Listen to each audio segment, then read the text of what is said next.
if you have a family member in a skilled nursing home or whatever, it is your job to advocate to the doctors, advocate to the social workers. Be the voice that your loved one can't have, because the generation we're working with, they're so afraid to ask for help. That's when you jump in, or that's when I jump in, like, no, you do definitely need this help. If you need to speak to the doctor, I'm going to make sure the doctor comes in right then and there. Welcome to In Good Company, Elder Care in Your Backyard, the podcast that brings local perspective on aging, caregiving, and healthcare right to your ears.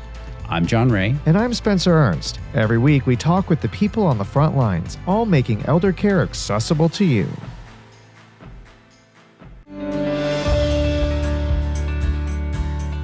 Ney is your go-to for real talk, fresh ideas, and unstoppable energy. She's all about making moves, having fun, and keeping it professional when it counts. As a rehab discharge planner and social worker, Ney helps other adults navigate the often confusing transition after rehab, whether they're going home, moving into assisted living, or seeking more support.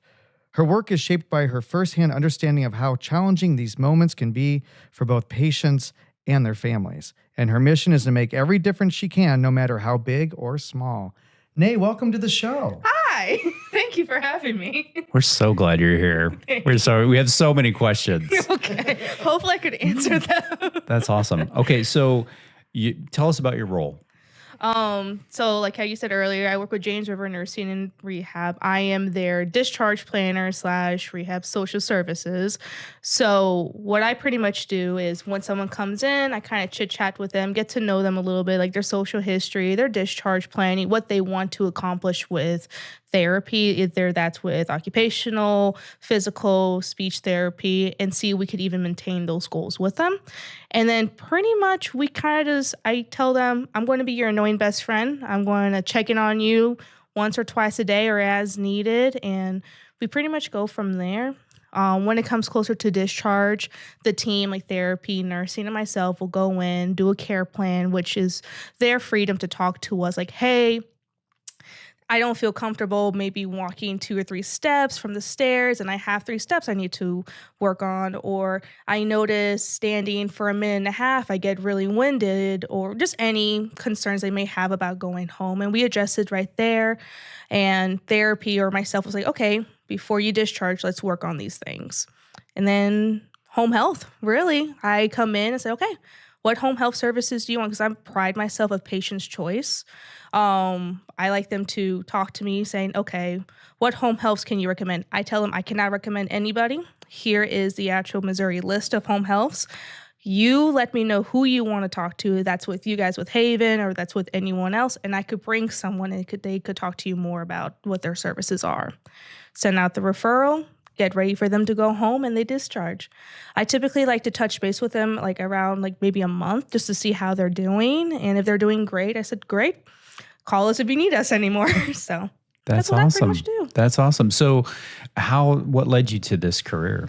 So funny enough, I was working at a behavioral hospital for 3 years. That's how I got into the whole social work case working. After I did my fill with behavioral health, I noticed James River needed a discharge planner. I just send my application and we talked and I just started from there. That's awesome. It seems like everybody kind of has a journey somewhere. Was there any personal, like with your family or anything that kind of said, hey, I think I might want to work with older folks? Definitely what happened with my grandmother, God rest her soul, she passed away at home back in Puerto Rico. That's where my family's from, is from Puerto Rico.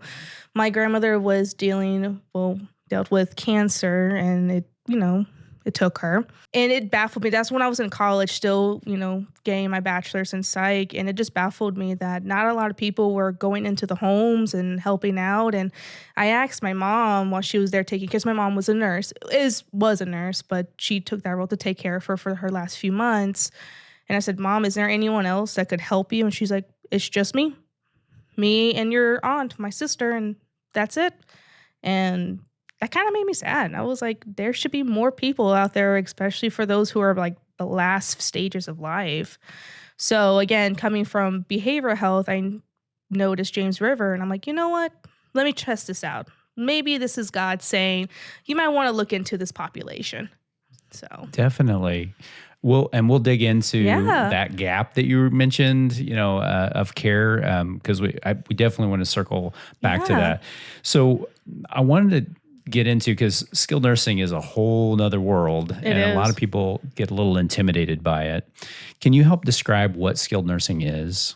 Yeah, skilled nursing is pretty much one step before going, hopefully, home. If you have a broken hip, or any broken bone, or you're just in the hospital for, let's say, COVID, because COVID is still rapid and still here, you will come to us. And we will just take care with you as long as insurance allows it. So that could be up to 20 days. That could be more than 20 days. And our goal, and people think skilled nursing home, they hear that nursing home and they think, oh God, I'm going to be there forever. They're not letting me go back home. I'm stuck here. And it's like, no, no, no.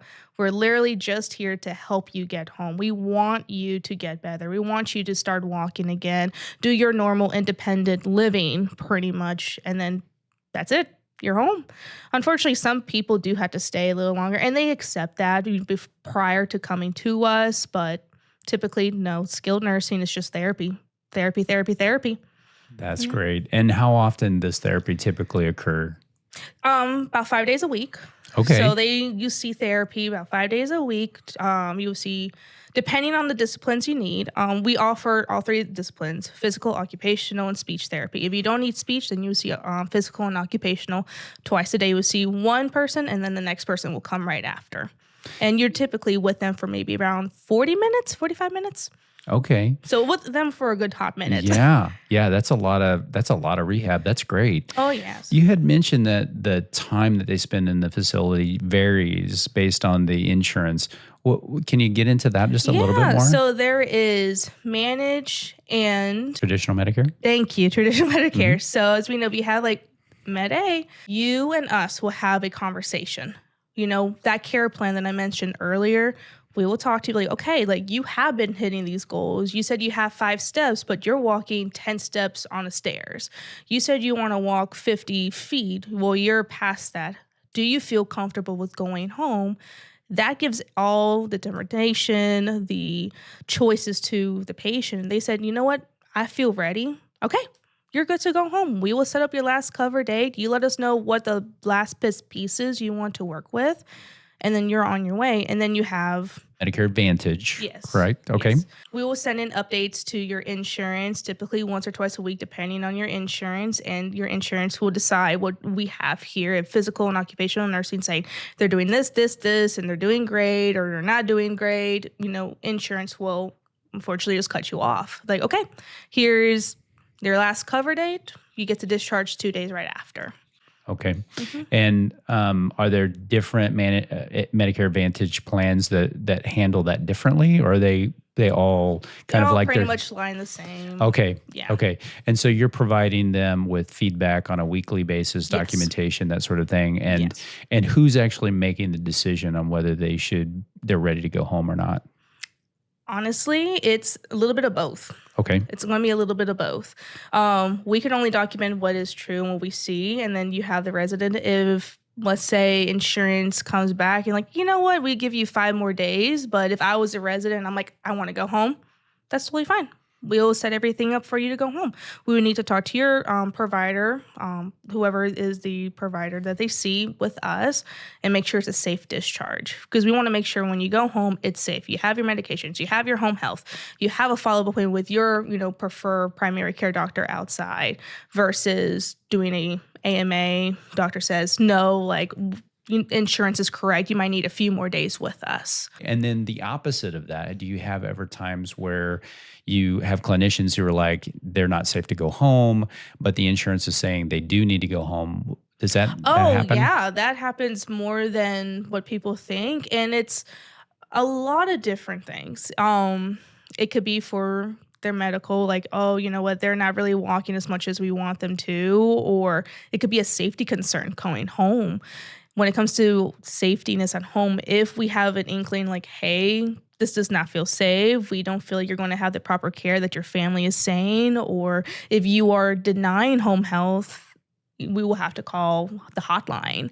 I want to circle back to that last piece right there, because that's an important piece, but I want to stay on what if a family goes into a skilled nursing facility and they're on a Medicare Advantage plan, and the clinicians are saying, I don't think they're ready to go home, but the insurance is saying, well, we're going to set a date. They're going to go home on this date. And, what are some things that family should know or can do potentially to try to help with that situation? If the doctor, the family, and the resident all agree, and we agree as well, like, no, you should have maybe a couple more months or a few more weeks.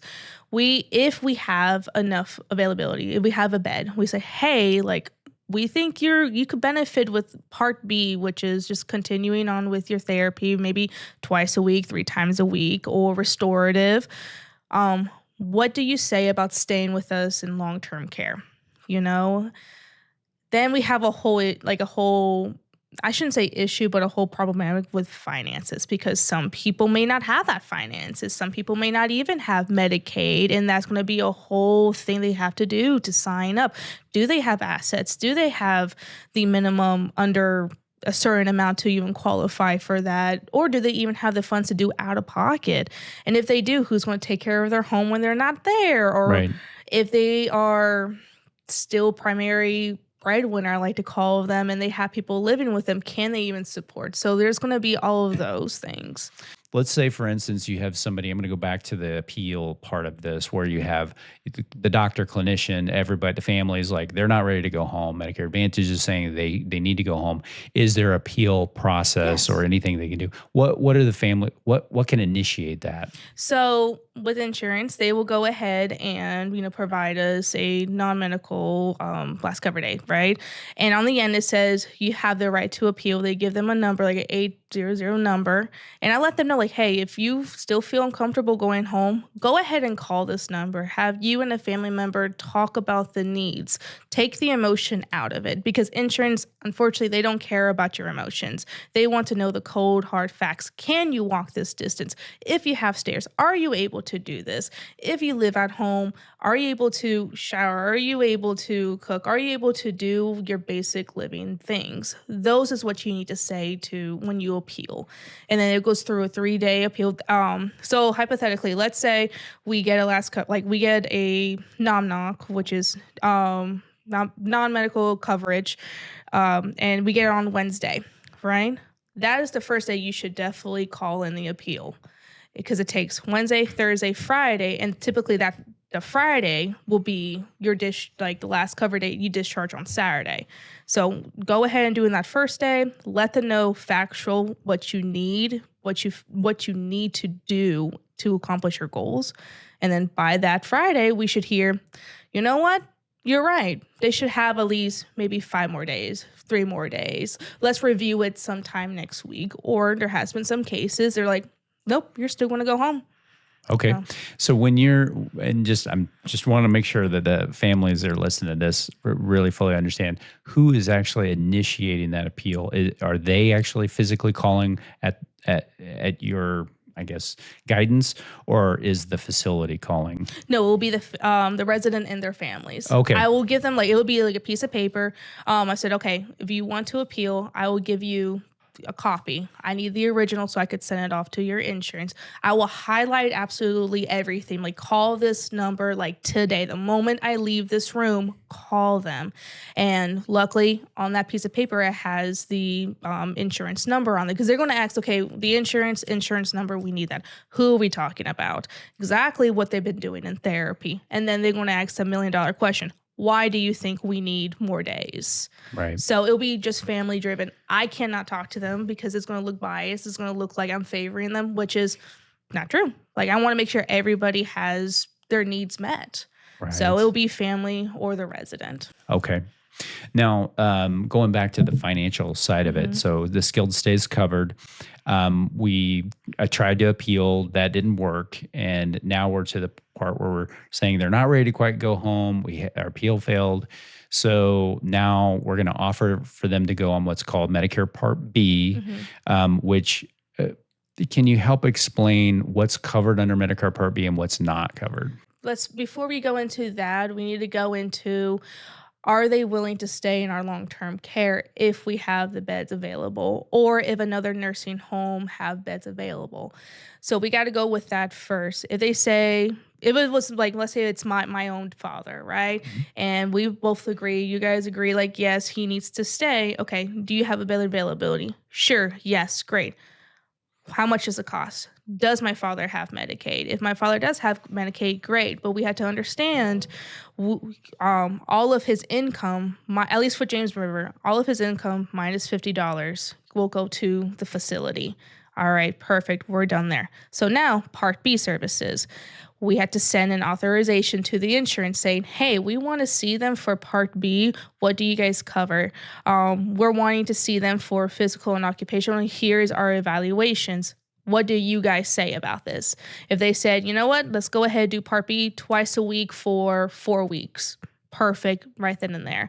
And then after 4 weeks, we'll talk. Well, at that point, it'll be long-term care. They'll talk, okay, are they ready to go home? Are we okay? It could be a yes. Or do we need to start restorative, which is just basic walking, and then restart Part B and then go home? But we always have to ask first, like, hey, we understand you're uncomfortable with going home because you're wanting to do all these things, but how do you feel about staying here or another long-term care?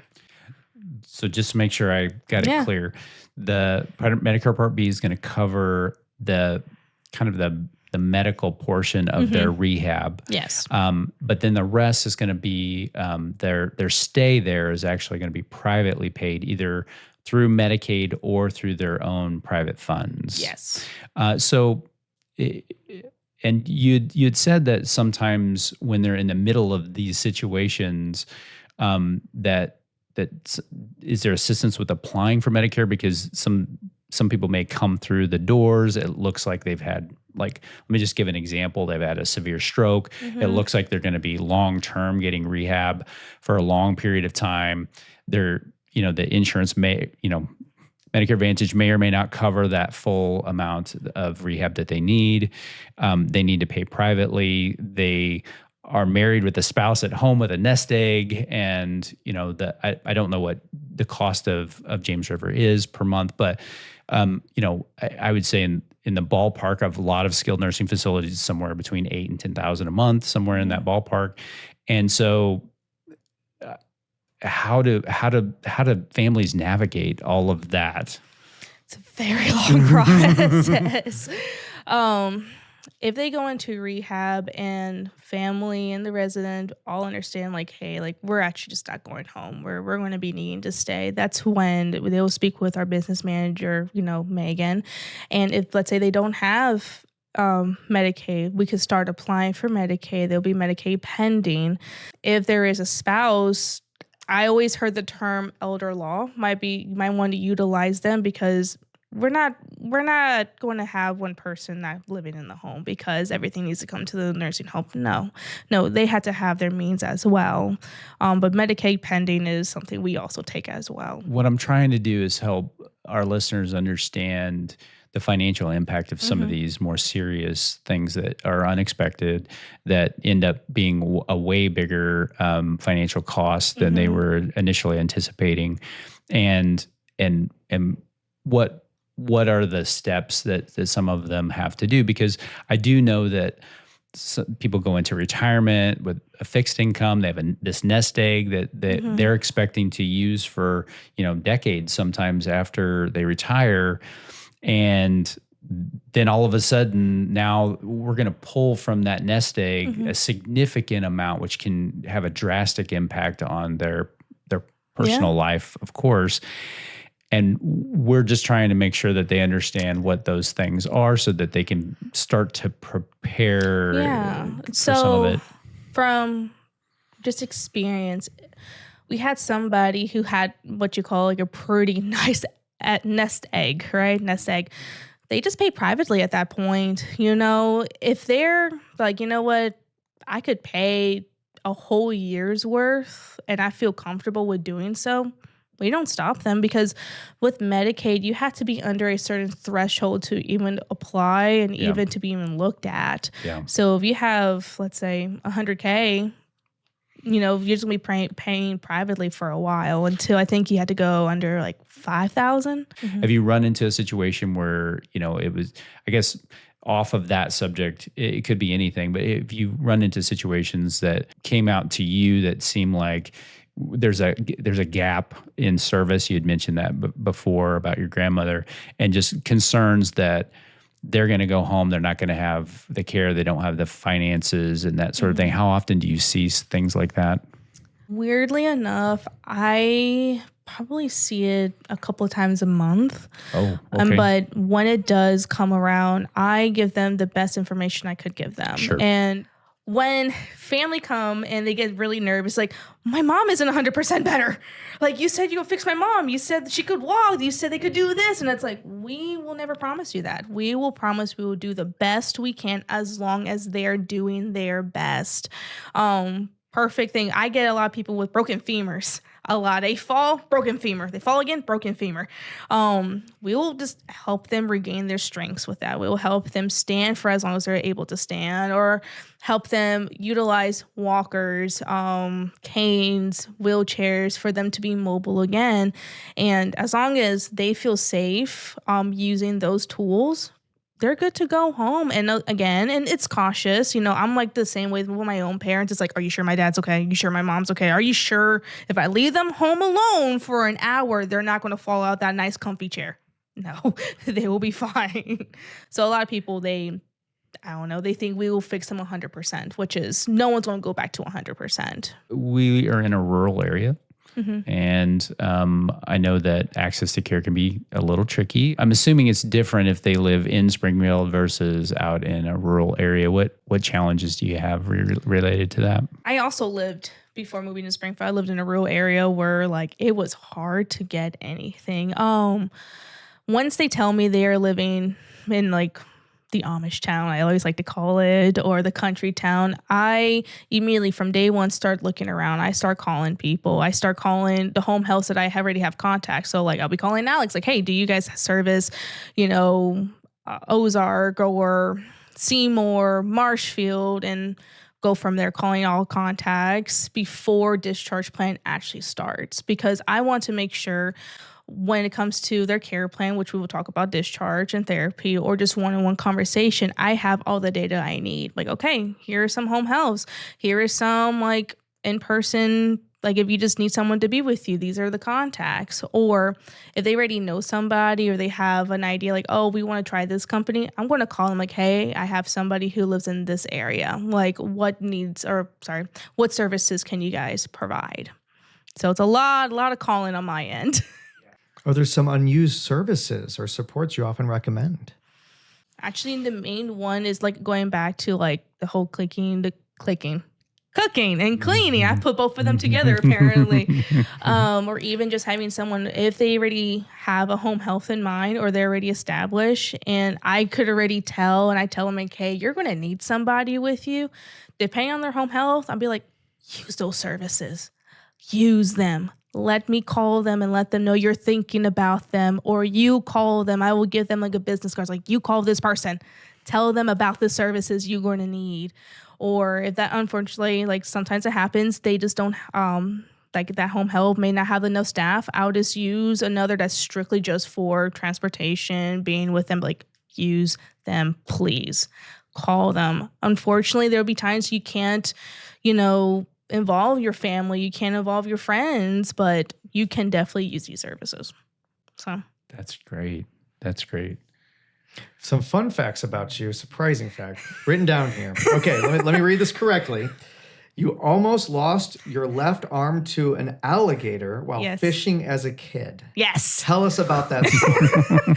That's insane. Yeah. So we lived in Florida. I was born and raised in Florida. And my dad, he used to take my sister, my sister and I, and sometimes my cousin fishing every Saturday. That was a ritual.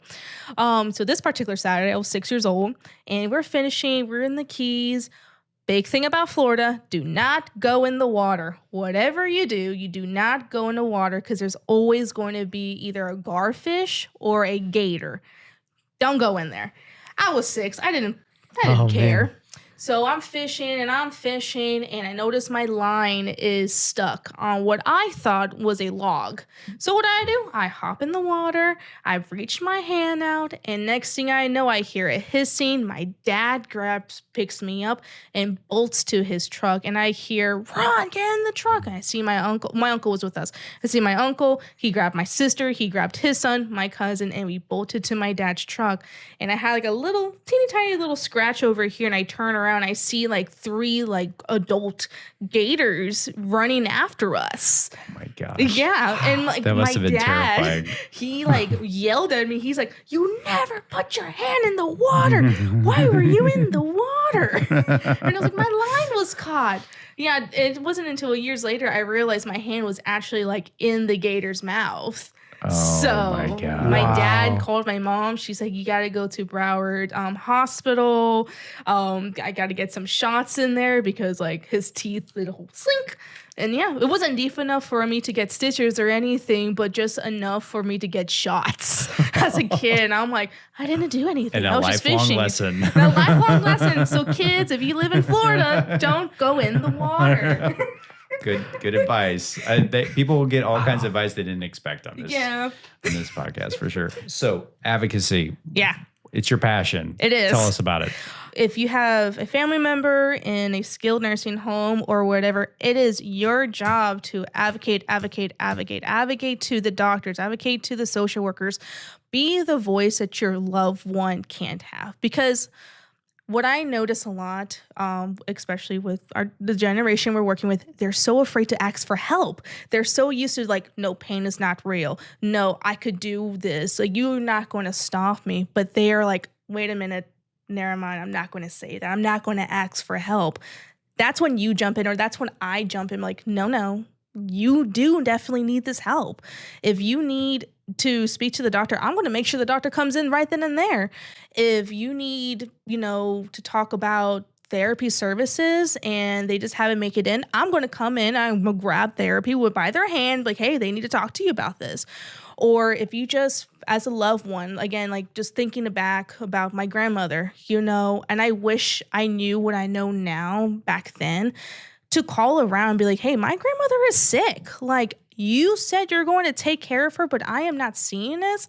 We're going to have to change this. Either you do something about it or I will do something about it. Just advocate. You are their voice. Be the squeaky wheel. Literally be the squeaky wheel. I love when, I call them kids because, I get their parents. I love when their kids call me like 4 or 5 times a day asking, hey, is my mom getting this medication? Hey, is my mom is getting up to do therapy? Hey, has my mom gotten her morning shower that, she wanted and not an evening shower? Or, hey, did my mom get bacon? She wants bacon. Right. And be like, you know what? Let me touch base with that. Let me get that for you. Or just anything. Call. Talk to us, advocate, because if you do that, then I'm able to do that for you as their rehab social services. So, yeah. Yeah, I think a lot of families sometimes don't know where that line is and feel like, well, I've got to let the professionals do their job. But at the same time, and that's what the great thing about this, getting this message out there to as many people as possible is that there's a wide variety of how care is provided depending on the place, and they need to have an understanding of what to expect so that they can advocate and go, I think mom needs to stay here longer. I think she needs more rehab, or I think, that sort of thing. And I know that's sometimes hard to do as a family member, but as you said so eloquently, it's so needed. Just ask questions. Like, I tell people, resident and their family members, like, hey, like, here's my business card. I'm here Monday through Friday from 8 to 5 o'clock. I'm normally in this hallway about maybe 2-3 times a day, just popping in, making sure you're okay. If you have questions and I already, like, say I seen you 3 times already, and by the 3rd time, oh, I forgot to ask, call light. Use your call light. The aide or the nurse will come in. Hey, I need to speak with Ney. Or because my business card, I would give it to the families because, you guys have to work. It's okay to be working and doing your lives while your parents are gaining care. Call me. Call me during your lunchtime. Call me anytime from 8 to 5. We do have now a new phone system, so even past 5, leave me that voicemail. I will call you back the next day, and we could talk about any questions you may have, anything for you to make sure your family gets home safe. So, well said. One of the things we wanted to touch on was the purpose of care hotlines. Yes. So there's always a stigma, especially like in movies, someone from APS, Adult Protective Services, would come in and it's like this tall person with a suit, mean face with a clipboard trying to say, haha, we got you. That's not it. That is strictly not it. As mandated reporters as we are, if we hear something, see something that includes abuse, which that could be physical, sexual, verbal, misappropriation of funds, even isolation, fun fact, is considered abuse as well. We will have to report that. In some cases as well, I have reported about like how the house is. There is one that they said, oh, we stack things from floor to ceiling. And to me, that's a hoarder. And we got to report that because what if something falls over, boom, resident gets hurt, they're back in the hospital. Or what if the home is just messy? So I will call in, again, the Adult Protective Services, and I let them know my concerns saying, hey, ABC 1, 2, 3, here you go. These are my concerns. And they will just check in. It's like, okay, we're checking. And they will always call us back saying, hey, we just want to let you know we checked in ABC. And yes, we're going to be doing something about it. Or thank you for your concern. Do you have any more, things you want to talk about with us? And they would just go from there. Mm-hmm. Oh, that's great information. So do you have any advice for caregivers under stress? Listen, it's okay to be stressed. It's okay to feel overwhelmed, and it's okay to feel like you can't do this anymore. Whenever you feel that way, you got to utilize, it's called respite care. Ask around any nursing homes like, hey, I just, do you have a bed available for maybe a week or two? It's for my parent. I'm their sole caretaker. Like, we both will need a break from each other. Or, we just feel like mom and dad might just need to utilize your services for a little bit. Or if you can't do that, which is okay, ask another family member, ask a friend that's willing to see your parent or your sister or your loved one for maybe a day or two and just take that break. Because I always like to tell people, how do you expect to take care of somebody if your mental health, your emotional, and your physical is getting a toll on you? You're not going to give them adequate care that they deserve. You're not. If you're stressed, overwhelmed, you got to take at least a day, at least a little bit, and just refresh. But do it safely, please. Great advice. Great advice. So I'm just curious, in the last, let's say, 6 months to a year, how full has your facility been? Has it been full a lot, or is there usually a bed available most of the time? It's really day by day. Right now we are under construction remodeling, where hopefully we'll be done in the next few months. But when I first started, before the remodel even started, rehab, it's always a turner. We have, I believe, 22 beds. Each day is different. I may be full with 22, and then the next day I have 15, or vice versa, whatever. With long-term care, it's literally a day by day. We may have a bed, 3 beds available, but depending, do you need male or do you need female? But at least for rehab, it's quick, it's turn. We normally will have a bed available. Where do you see the industry going in the next 5 to 10 years, especially here in Missouri and the greater Ozarks? Just communication throughout the board, and just understanding that we're all trying to do our best, that we're all a huge team. Like, I can't do my job without you guys, and you guys can't do your job without me, or, rehab. Maybe just more services, like being able to cover more ground, more smaller cities, because going back to the whole rural thing, it's hard. It is hard to cover them. And I guess it's just mainly just communication, just helping each other out. Yeah. That's great. So are there any initiatives or improvements to James River that you're really proud of? I love the moment when someone comes in, you will be greeted by pretty much management right then and there. And then you're greeted with the charge nurse, and then you're greeted with your aides, because what we strive in is just compassion, top notch. That's our mission. We want to make sure you feel as comfortable. We want you to feel at home away from home, because it's scary going from home to hospital and then to James River or to any nursing, skilled care. That's our initiative. That's what I love. I come in there, I sit down, I'm like, okay, my name is Ney.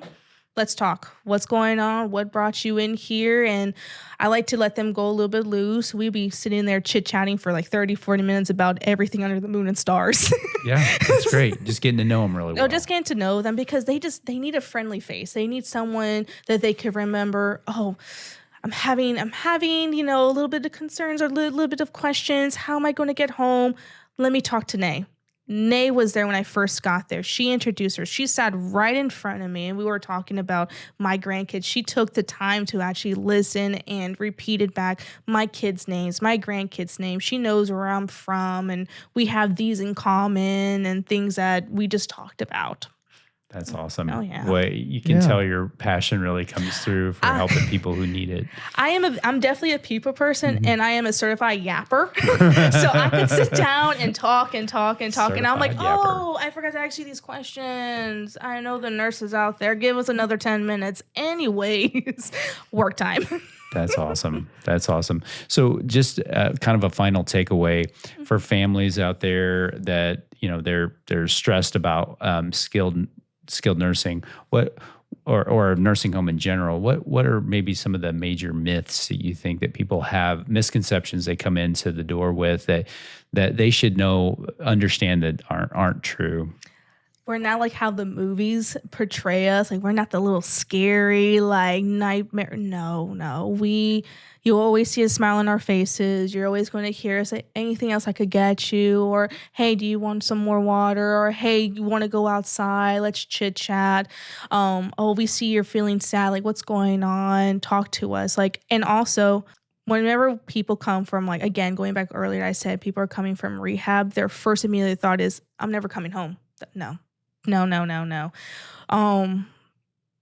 If you are determined to go home or to be discharged to somewhere else to be closer to family, or just want to go to another place, we will try to make that for you. We will try to do everything in our power to make you feel comfortable, and also to make you feel like you have a say, because you do have a say. You have a say in your care. You have a say where you live and how to be taken care of. So we're not like the movies, I swear. Yeah. Well, thank you so much for being with us. You've taught us so much about skilled nursing, what things to look for and look out for, and if the processes don't go to plan, here's what are possibilities. So thank you for that. Yeah, thank you.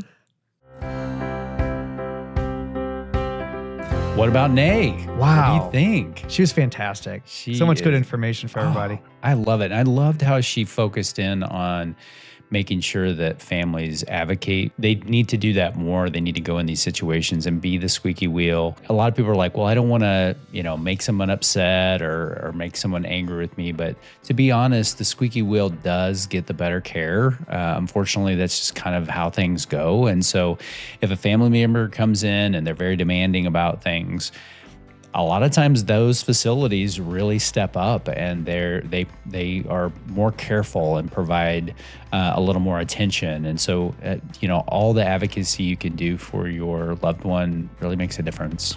Absolutely. If you enjoyed today's conversation, make sure to like and subscribe so you never miss an episode. And we'd love to stay connected. Follow us on YouTube, Facebook, and on Instagram at In Good Company Eldercare Podcast. You can also find us on X, formerly known as Twitter, at IGC Pod, and on TikTok at IGC Eldercare Podcast. Thanks for tuning in to In Good Company Eldercare in Your Backyard. I'm John Ray, and I've been joined by my amazing co-host, Spencer Ernst. Special thanks to our executive producer, Alex Wallace, for helping bring this show to life. Until next time, take care, and remember, you are always in good company.